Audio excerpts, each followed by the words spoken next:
लोगों की शादी हुई जो मुसलमान थे, तो जो उनका बच्चा होगा वो तो मुसलमान ही होगा, ठीक है ना? या दो ठीक। हिंदुओं की शादी होगी तो बच्चा तो उनका हिंदू ही होगा। तो इसमें मुसलमान होने को आप लोग ऐसा क्यों बना लेते हैं कि आपने पता नहीं दिल्ली जिमखाना की मेंबरशिप ले ली या नोएडा गोल्फ कोर्स के मेंबर बन गए, ऐसी कौन सी बड़ी बात है? मुसलमान, it's not a big thing. जो जिस घर में पैदा होता है वो हो जाता है उसमें इसमें। हाँ। पर पाकिस्तान में आपको एक्चुअली ये समझाया गया कि मुसलमान होना बहुत बड़ी बात है। तुम मुसलमान पैदा हुए बेटा, तुमने कद्दू में बहुत बड़ा तीर मार दिया, तुम बहुत तीसमार खान बन गए क्योंकि तुम मुसलमान पैदा हो गए। ऐसे थोड़ा ना होता है, ये तो बेवकूफी की बातें हैं। ये तो कोई भी अगर, देखिए, इंसान आस्था से बड़ा होता है। मैं हिंदू हूं, अगर मुझे अपने हिंदू होने में, अपने हिंदुत्व अगर मुझे आस्था है, वो मुझे बड़ा बनाती है। हिंदू घर में पैदा होना बड़ी बात नहीं है, मैं निभाता कैसे हूं जो मेरा धर्म है। अगर मैं हिंदू हूं, ठीक है, और मेरा धर्म, धर्म यानी मेरी ड्यूटी एज ए हिंदू, मैं उसको कितनी निष्ठा से निभाता हूं, वो बड़ी बात है। अब बिल्कुल। जी। इसको इसको खत्म कैसे करना है? आपको पूरी कौम को अपनी, मुझे तो ऐसा लगता है आपको पूरी कौम को डी रेडिकल, ये पाकिस्तान स्टडीज का ड्रामा बंद करिए आप सबसे पहले, ठीक है? और ये सब लोगों को हर बात पे कि हम मुसलमान हैं, हम गाजी हैं, हम मुजाहिद, ये सब कहना बंद करिए। सबको जेल में डालिए जो गाजी मुजाहिद बनते रहते हैं ना, छोटे छोटे तीर कमान लेके, एर्दुगल गाजी देख के जिन्होंने ड्रामा करा, ये सब इनको सब बंद करवाइए। आप अगर एक्शन लेंगे टीटीपी के ऊपर, जो कि पाकिस्तानी फौज को लेना चाहिए कायदे से, मैं सपोर्ट करता हूं, क्योंकि वो तो जानवर हैं टीटीपी वाले, उनको तो मारना ही चाहिए। लेकिन सबसे बड़ी बात यह आरजू जी कि आपको एक बात समझनी पड़ेगी कि ये टीटीपी तक महदूद नहीं है, आपकी सोसाइटी में टीटीपी के सपोर्टर्स हैं। अफगान तालिबान एक आम रेडी वाला, आम बाजार वाला, वो सपोर्ट करता है तालिबान को, वो एक रेडिकल इस्लामिस्ट नैरेटिव सपोर्ट करता है।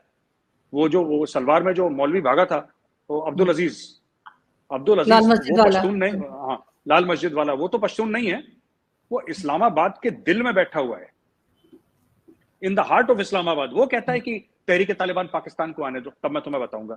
उसका वीडियो बड़ा मशहूर था एक जी। साल पहले, उसने बोला था कि तहरीक तालिबान पाकिस्तान को आने दो, हमारा राज होने दो, फिर मैं तुम्हें बताऊंगा। आपका आम पाकिस्तानी एक खास तबके का, एक खास माइंडसेट का सपोर्ट करता है तालिबान को, वो सपोर्ट करता है तहरीक तालिबान। आप किस किस से लड़ेंगे? पाकिस्तानी फौज पूरे 22 करोड़ आवाम से थोड़ी ना लड़ेगी। 22 करोड़ में मैं कह रहा हूं कुछ ढंग के भी लोग होंगे, ऐसी बात नहीं है कि सब एक जैसे हैं। There are right thinking people, there are people like you also who are balanced in their views. But at the same time आपको एक बात समझनी पड़ेगी कि आपने पूरी कौम को रेडिकलाइज करा है, तो इनकी लड़ाई तो पूरी कौम के साथ है, इनको पूरी कौम को रिडेकलाइज करना पड़ेगा। आप ठीक कह रहे हैं, लेकिन जाहिर है ये बड़ा मुश्किल काम है, इतनी आसानी से होगा नहीं। मगर खैर कोशिश की जा सकती है, मगर बहुत मुश्किल है, क्योंकि अभी रिसेंटली हमने देखा कि किस तरह से दो चाइनीज जो थे उनको कराची में मार दिया गया, जो डेंटिस्ट थे।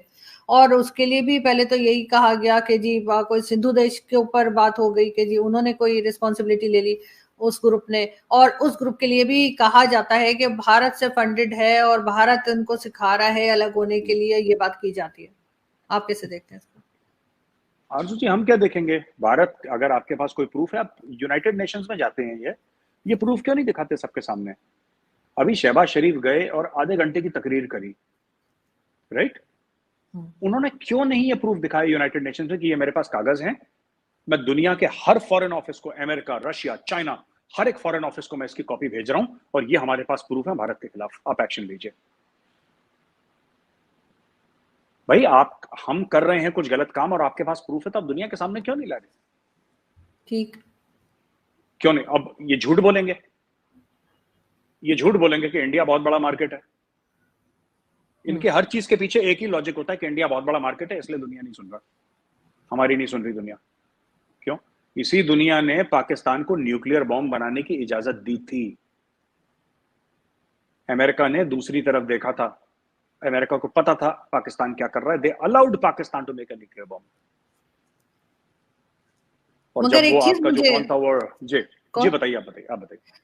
नहीं, मैं सिर्फ ये कह रही थी कि आपको क्या लगता है कि बार बार चाइनीज पे अटैक क्यों हो रहा है? हम मुसलसल देख रहे हैं कि जो चाइनीज सिटीजन हैं पाकिस्तान में, उन पे मुसलसल अटैक हो रहा है।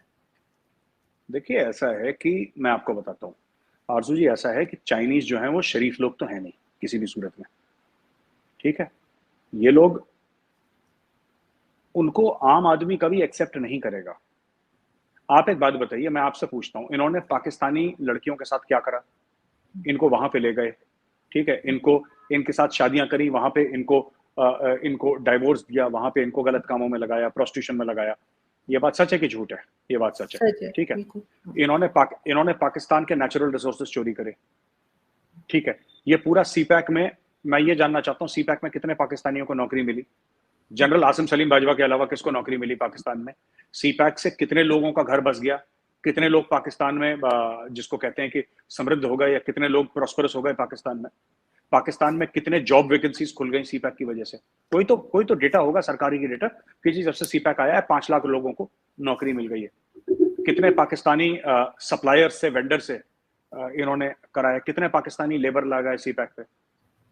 कुछ फायदा भाई, 45 अरब डॉलर आपके मुल्क में लगाए हैं चाइनीज ने, तो कुछ तो होगा कि जी 45 अरब में से हमें सिर्फ 1 अरब का फायदा हुआ है, लेकिन फायदा 1 अरब का हमें जरूर हुआ है, आगे चल के ज्यादा होगा। कोई तो पता है, क्वांटिफिकेशन है ही नहीं आपका। और लोगों को पता है, बलोच कभी एक्सेप्ट नहीं करेंगे, सिंध वाले कभी एक्सेप्ट नहीं करेंगे, क्योंकि उनके जो रिसोर्सेज हैं, ठीक है, उनके रिसोर्सेज हैं, वो लोग जो उठा के ले जा रहे हैं, ठीक है, और ले जा रहे हैं वो सब पंजाब जा रहे हैं रिसोर्स, उनके बाकी पाकिस्तान में जा रहे हैं। बलोच के घर में हीटिंग नहीं है, बलोच के घर में कुकिंग गैस नहीं है, और सुई गैस प्लांट जिंदाबाद चल रहा है वहां पे। अब आपने चाइनीज ट्रॉलर्स को लाइसेंस दे दिया, डीप सी फिशिंग कर रहे हैं चाइनीज ट्रॉलर्स। जो बलोच फिशरमैन है, उनकी सारी मछलियां वो पकड़ते थे, उनके पास तो बेचारों के पास वो चप्पू वाली नाव है, छोटी छोटी जो फिशिंग बोट्स हैं। जो चाइनीज हैं, चाइनीज के पास तो दुनिया भर का तामझाम है, दुनिया भर का तामझाम है चाइनीज के पास।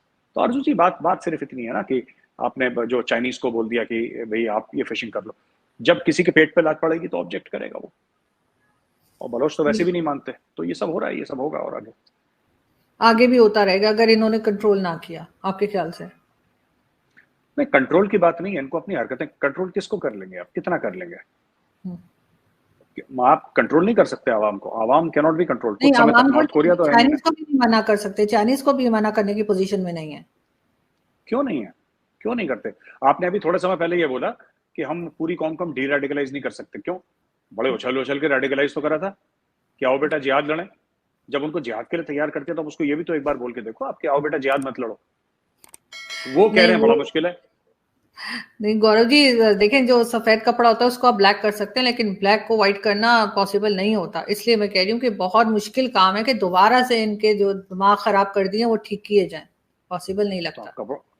तो कपड़ा बदलना चाहिए, फिर कुछ ना कुछ तो करना चाहिए आपको, क्योंकि इसके ऊपर आरजू जी कोई एफर्ट भी नहीं है डी रेडिकलाइजेशन। इसको गलत मानते ही नहीं। एक्चुअली क्या है कि इतना सिखाया गया है ज़िया-उल हक के टाइम से पाकिस्तानियों को कि तुम जिहाद लड़ोगे, तुम मुसलमान हो, असला तुम्हारा जेवर है, ये इतना इनके दिमाग में फ्रॉड डाल दिया है वहां पे कि अब कोई क्या करेगा इसमें। What can you expect? वो बंदा ने सोचना ही वैसे है। अब वो काट खाएगा जो इसको कंट्रोल करने के लिए आएगा, उसको सिखाने आएगा, उसको काट खाएगा, वो उसको मार डालेगा।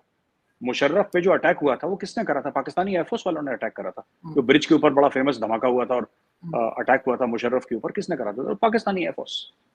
इट वाज नॉट कि हिंदुस्तान से हिंदू टेररिस्ट आ गए थे और यहूदी आ गए थे बम, ऐसा नहीं है।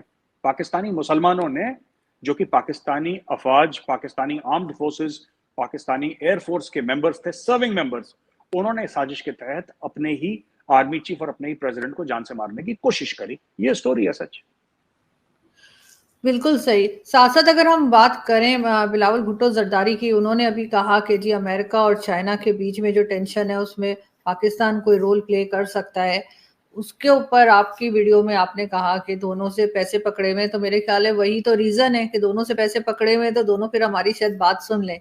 लेकिन इसमें वैसे मैं पूछना चाह रही थी कि क्या हर्ज है अगर बिलावल भुट्टो ने ये बात की है और अगर वो समझते हैं एज अ फॉरेन मिनिस्टर कि पाकिस्तान कोई रोल प्ले कर सकता है। मैं आपसे पूछता हूँ, क्या पाकिस्तान रोल प्ले कर सकता है? बोल तो सकते हैं, कोई सुने ना सुने, वो तो हर जगह बोलते हैं, उसमें क्या हर्ज है? मैं वही कह रहा था, बोलने तक को मैं भी ऑब्जेक्ट नहीं करता। अब रोज बोले, ठीक है, मैं रोज बोलूं मेरा नाम गौरव अंबानी है, गौरव आर्य है नहीं मेरा नाम, या गौरव अडानी है मेरा नाम, मैं रोज बोलता हूँ, उससे होगा क्या? अडानी का पैसा मेरे पास तो नहीं आ जाएगा। ऐसा है कि मुझे लगता है कि पाकिस्तान में जो एक तो लोगों को झूठ बोला, वो लोगों ने विश्वास कर लिया, उसका भरोसा कर लिया झूठ का, ठीक है। पाकिस्तान को अपने बेसिक्स ठीक करने चाहिए। इतनी लंबी लंबी छलांगे मारना कि अमेरिका और चाइना के बीच में, हाँ पाकिस्तान ये धमकी जरूर दे सकता है कि हमने दोनों से पैसे पकड़े, दोनों को वापस नहीं करेंगे, चलो हाथ मिलाओ। तो फिर डर के मारे दोनों हाथ मिलाने उतना कर सकते हैं कि भैया हमने तुम दोनों से पैसे पकड़े हैं तो सॉरी हम पैसे वापस नहीं करेंगे। इसके अलावा देखिए ना, ऐसी हल्की बातें नहीं करनी चाहिए। He is a foreign minister, छोटा ओहदा नहीं है, तो उसको ओहदे को भगवान के लिए छोटा ना बनाए, वो बड़ा ओहदा है, it's not a small thing.